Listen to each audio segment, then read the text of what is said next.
Hello সবাইকে, তোমরা কেমন আছো? আশা করি ভালোই আছো। আমার মিনি ব্লগ দেখে তো বুঝেই গেছো যে আমি ঘুরতে গিয়েছি। আর আমরা ঘুরতে গেলে কোনোদিনই আগে থেকে সেইভাবে প্ল্যান করা হয় না, হুট করেই প্ল্যান করে যাওয়া হয় কোথাও।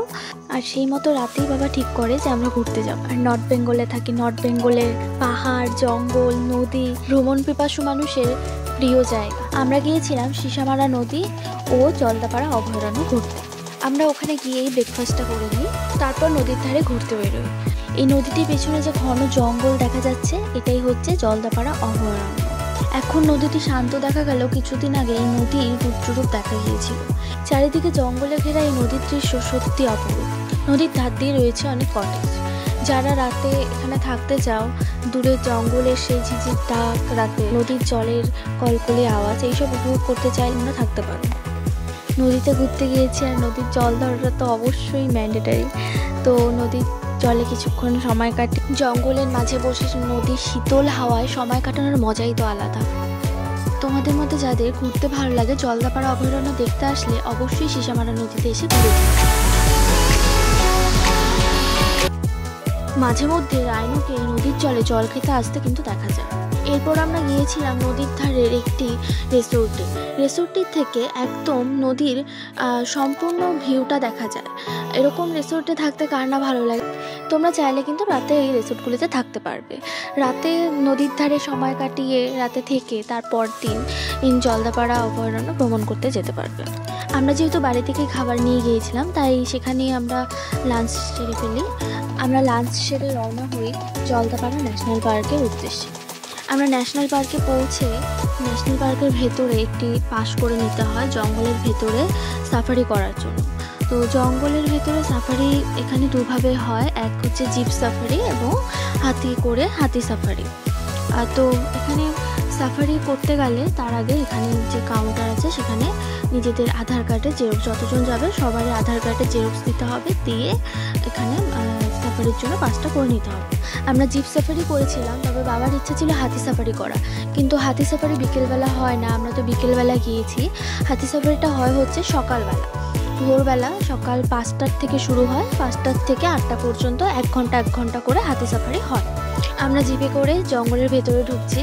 তো জঙ্গলের ভেতরে ঢুকলেও অনেক সময় সব রকমের পশু দেখা যায় না, যে কারণে জঙ্গলের ভেতরে ঢোকা সেটাই যদি না হয় তাহলে মনটা তো ভারী খারাপ হয়ে থাকে।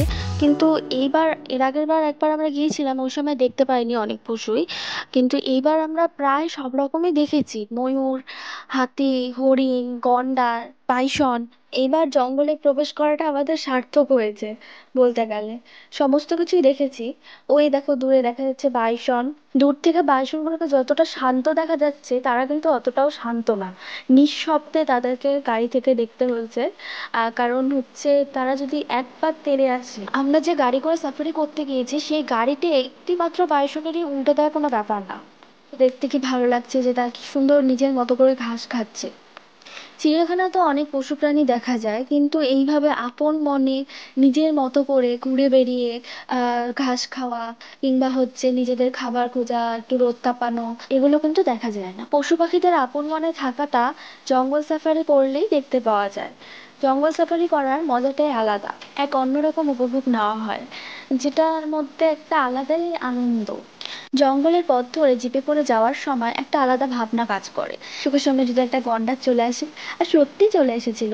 আমাদের যাওয়ার সময় জঙ্গলের মাঝে দূর থেকে একটা গন্ডার দেখা যাচ্ছিল, এবং গন্ডারটা সামনে খুব একটা ভালো আসেনি, যেন ছবিতে তুলতে পারিনি। যদি বাইসনের দল রাস্তায় উঠে আসে জিপের সামনে, এরকম বিভিন্ন ভয় কাজ করা ভাবনা নিয়েও অনেকটা রোমাঞ্চকর ব্যাপার নিয়ে যে ঘোরাটা, সেটারও একটা আলাদাই মজা। তারপর আমরা চলে গিয়েছি হলং বাংলোর ওখানে। জঙ্গলের ভেতরেই বাংলোটা ছিল, এখন যদিও বা বাংলোটা নেই। তো সেখান থেকে প্রচুর পাখি দেখা যায় বিকেলবেলা আর সকালবেলা। শুধু পাখি না, এখানে যদি সকালবেলা আর বিকেলবেলা আসা যায়, এখানে যেহেতু তাদেরকে খেতে দেওয়া হয়, প্রায় বেশিরভাগ সময় যদি জঙ্গলে তোমরা গন্ডার না দেখতে পাও, এখানে এসে গন্ডারটা দেখতে পাবে। কিছুক্ষণ পাখি দেখার পর নজরে এলো যে গন্ডাররা আসছে খেতে। ক্যামেরায় খুব একটা বোঝা যাচ্ছে না, অনেকটা দূরে তো, সে কারণে অতটা ভালো বোঝা যাচ্ছে না, কিন্তু ওখানে আরো কতগুলো গন্ডার ছিল, ময়ূর ছিল, সাথে অনেক বন্য পাখি, সেই সমস্ত পাখিরা ছিল। পর আমরা সেখানে কফির আড্ডার সাথে এই দৃশ্যগুলো উপভোগ করে রওনা দিই জঙ্গল থেকে বেরোনোর উদ্দেশ্যে।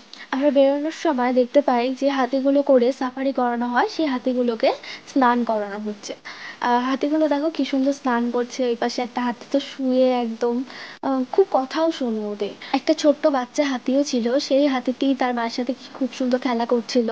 সেগুলো দেখতে দেখতে একটু মন খারাপ নিয়েই জঙ্গল থেকে বেরিয়ে আসে। তারপর আমরা বাড়ির উদ্দেশ্যে রওনা হই। আমার ভিডিওটি ভালো লাগলে অবশ্যই লাইক, কমেন্ট ও সাবস্ক্রাইব করো। দেখা হচ্ছে পরের ব্লগে।